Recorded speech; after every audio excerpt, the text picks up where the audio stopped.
This week on Who Deserves to be Inducted into the Rock and Roll Hall of Fame podcast, we look at the case for putting the Runaways into the Rock and Roll Hall of Fame.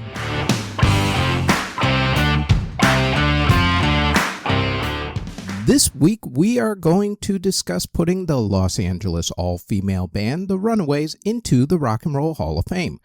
We're going to keep stressing all-female bands because there are extremely few all-female bands who are in the hall at the moment. In fact, I can only actually think of one, the Go-Go's. The Runaways have been eligible since 2002 and were started by Joan Jett and Sandy West, and in their brief but very influential tenure, had more than the usual lineup turnover, considering at least. In fact, they had 14 people in the lineup between 1975 to 1979. To be fair, though, Carrie Crome was on vocals way back before they put out an album, and the same with Peggy Foster, she was on bass. And the four guys who were in the group were session musicians on a few songs. It's still officially an all-female band, though. Joan Jett and Sandy West were the only two members to make it through the entire tenure of the band.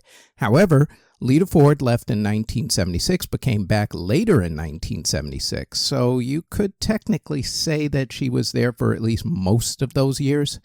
Sandy unfortunately passed away in 2011. So, with all that said, let us turn the stats machine on first, and let's see where we stand with them commercially, which I'm sure is not going to be all that much. But, as always, to the tail of the tape we go.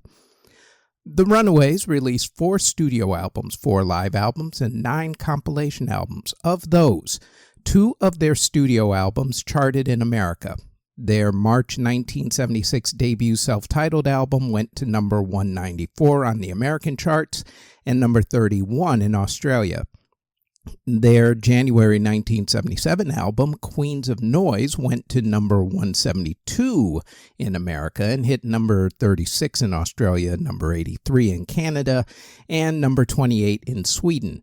Their October 1977 album, Waiting for the Night, only charted in Sweden, and it only hit number 34. Their 1978 album, And Now the Runaways, didn't even chart. Their only other charting album was their October 1977 Live in Japan album, which charted at number 33 in Sweden. The Runaways released 3 singles. That's it. Their biggest selling single, of course, was 1976's Cherry Bomb, which hit number 106 in America, number 57 in Australia, and went silver in the UK. 1977's Heartbeat went to number 110 in America, while 1977's School Days was their highest charting Anything, Anywhere single, when it hit number 29 in Belgium. Cherry Bomb is on the list of songs that helped to influence rock and roll, at least on a few of those lists, Rock and Roll Hall of Fame being one of them, actually. The Runaways were one of the first all-female hard rock bands in an extremely male industry who wanted their girl groups to be dainty and in skirts. The Runaways weren't having that. Blue jeans, leather, in your face, that is the way those ladies played. Contrary to popular belief, they were not, I repeat, not the first all-female hard rock group, as groups like Fanny and also the Pleasure Seekers were ahead of them. FYI, the Quattro Sisters were the members of both of those early 1970s bands, including Suzi Quatro, who had a decent solo career, especially in Europe and Australia, and who also played Pinky Tuscadero's younger sister, Leather Tuscadero, on the TV show Happy Days. Good times. Still, it was the Runaways who other female rock groups and artists emulated. Pat Benatar, the Go-Go's, the Bangles, who had former Runaways bassist Mickey Steele, L7, the Donnas, Vixen, Bikini Kill, Sahara Hot Nights, and the list goes on and on. In fact, if you followed any Riot Girl band in the 1990s, back when you kids were youngins, when the genre was actually big at that time, then you were following a group that was extremely influenced by the Runaways, whether you knew it or not. The influence didn't stop with just female artists, by the way.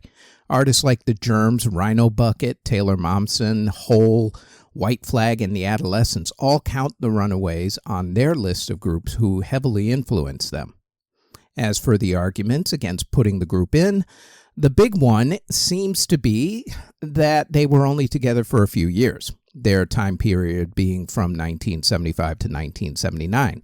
Also, in those few years, they had a pretty chaotic lineup. Still, others point to their lack of commercial success, although you can pin a lot of that on their management.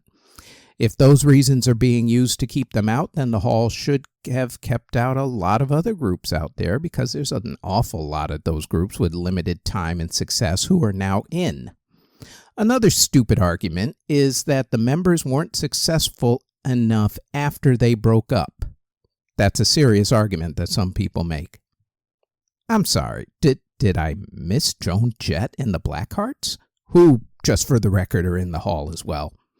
Did I miss the Bangles, who Mickey Steele joined? Did I miss Lita Ford's solo career in the 1980s? And how many times have you heard her song with Ozzy Osbourne lately after he passed away, sadly? Rest in peace, Ozzy. You are extremely missed. Even though Vicky Blue didn't stick with music, she also became pretty big. She became a successful documentary producer, including, by the way, making one about the Runaways.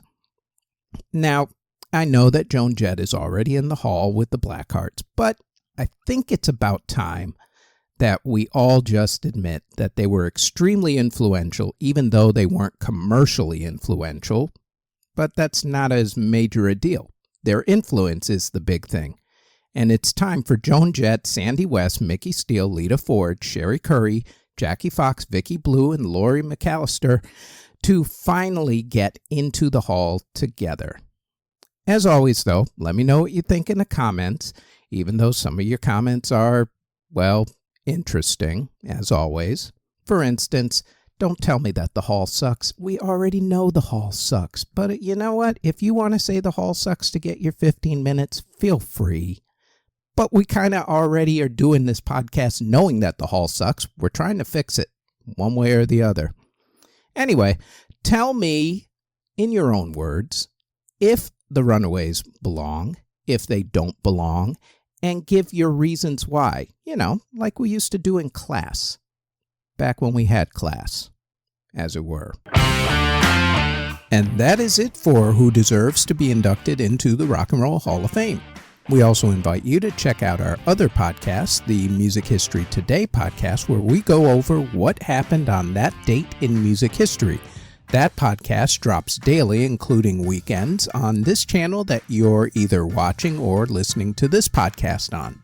We also have the Music History In-Depth podcast, where we go more in-depth into the events that happened for that week in music history. And that podcast posts every Tuesday on this channel that you're either watching or listening to this podcast on. Thank you very, very much for listening or watching if you're on YouTube or Spotify.